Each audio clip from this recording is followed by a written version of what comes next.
Hello everyone, hello, Monty here for my first impressions of Bloons TD6. Yeah, Tower Defense is what the TD stands for, and basically it's monkeys versus balloons, or balloons as they're called in the game.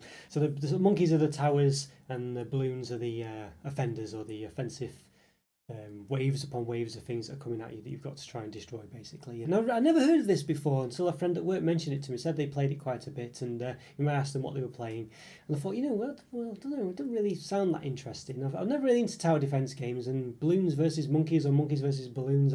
It didn't sound that good. It just sounded like a sort of free to play mobile game that I wasn't particularly, never really been that bothered in. So I kind of dismissed it basically.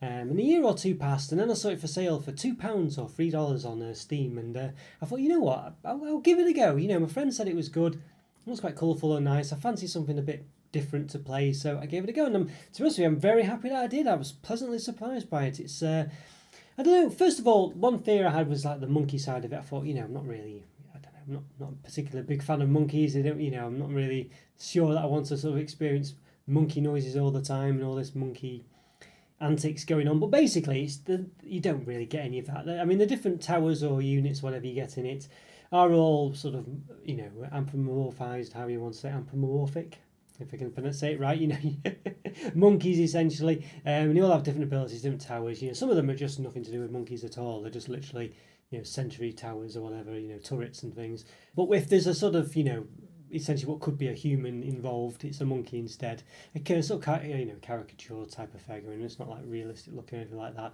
Yeah, and basically it doesn't, other than the fact that I think one of the towers you get that can generate your money produces bananas, so the bananas are the money essentially. There's nothing really other than that that's kind of anything really to other than appearance wise that makes it monkey related. There's no weird monkey noises. They all have voices that are human voices. They're just sort of anthropomorphic. I don't know if I can say that word, but anyway, monkeys essentially is just, but they have normal voices and things. They're just different. They have magician monkeys, ninja ones, ones flying planes, all this kind of thing going on. You also have hero units as well. Yeah, so there's special sort of heroes that you can sort of purchase in the game. And I'll come on to them in a bit later on. But yeah, basically, it's a very enjoyable game. There's loads to it. There's loads of maps in it, and they all have different game modes as well associated with the maps. So there's those heroes. You've got, I think you have about 3 or 4, maybe 5 to start with, and the rest can kind of be purchased with in-game currency, which I'll come back to in a bit.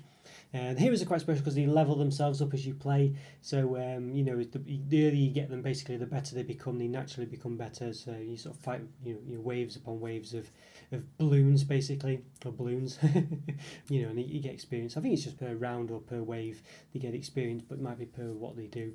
You get various units as well. There's loads of different kinds of units, and each unit has an upgrade path as well. 3 different upgrade paths. You can basically sort of specialise in one and kind of half specialise in another, which equates to basically getting 5 upgrades in one and 2 in another. You're kind of locked out of a third path if you've bought 2 others, if you've sort of started to buy into 2 others. Plenty of different variety there in units, and there must be about 20, 30 different units. There's quite a lot, and they all have different categories such as support and mains and I don't know, damage dealers, something like that. They've got, I think they've got better names, not support units, as I say, and sort of magic units or something like that. Anyway, the drill. There's different types of units anyway, and some of the sort of more like main units, main sort of general units. So it's quite interesting. And basically, you think, well, I'm never going to play all these units. It's because there's so many different kinds of them. I'm going to find decent, ones that just work well for me and stick with those. But basically, the game's really good. It kind of forces you to use different units because in some maps and some you have 3 different difficulty levels as well, maybe 4 actually I think, which you unlock later on, and some maps are deemed harder than others as well. But basically you have different game modes. You have just the regular mode where you just get to you have so many rounds you have to complete against the balloons. But you have different ones like where it's a reversed map, or ones where you have all the money at the start. You gain money per balloon you pop, and the more more you pop, the more money you get, and you can spend on things. But some modes have you where you start with a certain amount of money and that's all you get for the whole thing. You've just got to spend it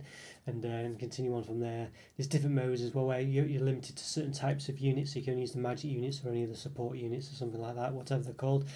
So that makes you use the different units and get used to them actually, and it's really good. And then there's different modes. You have like this apocalypse mode where essentially you don't have any downtime between waves or rounds. Normally you have a bit of time to sort of find your feet and get some new units and things, but this one just keeps coming and going, and you've got to Basically, think fast and think on your feet and just survive that way. And then what's more, these sort of special modes are different per difficulty level as well. So like if you play a map on hard, the extra game modes will be different than those that are on medium, for instance. Or maybe not always, but generally. And so it means you just got a variety of different game options, and it's really, really interesting, really varied as well. And it, as I say, lets you see the different units, and it gives you a reason to use different units and get used to them. And ones you dismiss early on, you think, oh, I'll never use those, what's the point? But then you come to them later on because you're forced to use them and realise they're really good, and you actually start using them further on as well in your regular games, So I'm really impressed with that. And and there's lots of challenges as well and updates. It gives you weekly challenges or daily challenges. One or the other. I've not really even explored these. I'll say this is a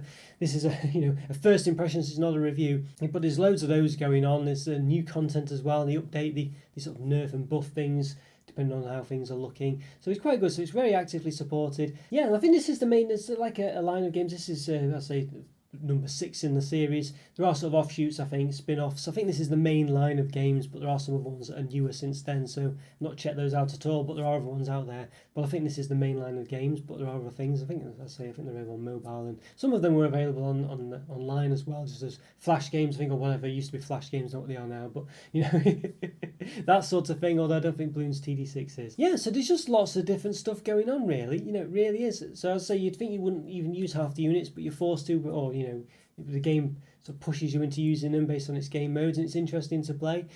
Yeah, it's just really good fun. You might argue that the one problem with all this is the fact that there's lots of you progress from easy quite quickly, but you've still got like 20 odd maps to play on easy to unlock all the game modes and lots of in-game currency and unlock the various medals that you get for completing the levels. So you might think, oh, it's just by that point you're too good at the game really, after and you've still got like 20 levels, 20 maps to do on easy, and you don't need to do them anymore. But it's not that bad. It's quite quick to do actually when you become good at it. You can do it quite quickly and can speed up the game as well. Yeah, the different balloons, but I didn't mention all balloons. They have different levels, different types. You've got camouflage balloons. You've got so you need special abilities to be able to your monkeys to be able to see them. Your towers, otherwise they can't target them.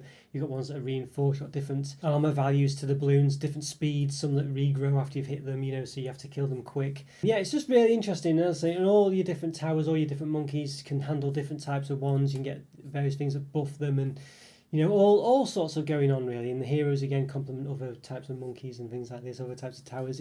It's just a really good and interesting game. Yeah, there's lots of layers of complexity to it that might not be apparent from the start, and I really like that. And I think there's a lot to keep you going, and it's just quite good fun to play, easy to pick up, difficult to put down, and just generally just good fun. Definitely gives you that just one more go. I just need to have one more go.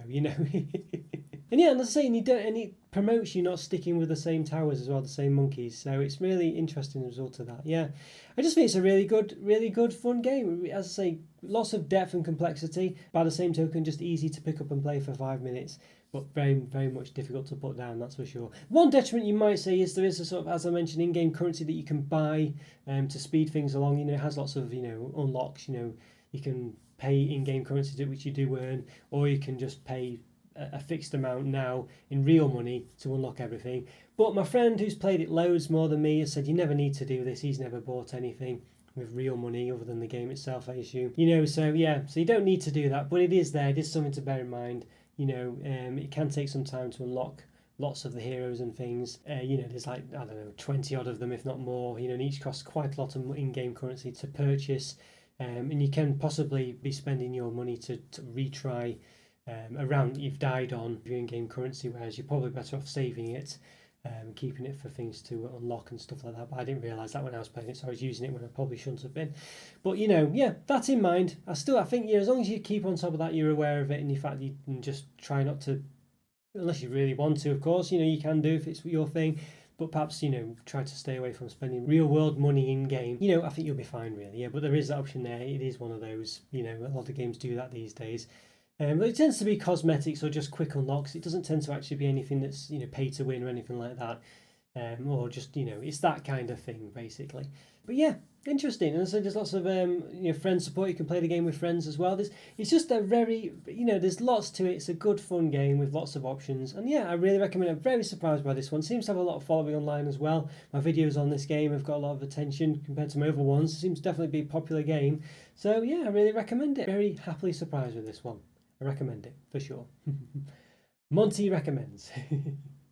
Alright guys, leave a comment or free, yeah, let me know what you think of this one. It'd be always great to hear from you, and yeah, I'd like to hear your opinions on it and what you thought, whether you were pleasantly surprised as well, and how long you've been playing it for, things like this, which is the best version, and what the offshoots are like, the other sort of games in the series that aren't sort of numbered, or, you know, aren't sort of TD654 or whatever. Let me know, it'd be good to hear from you.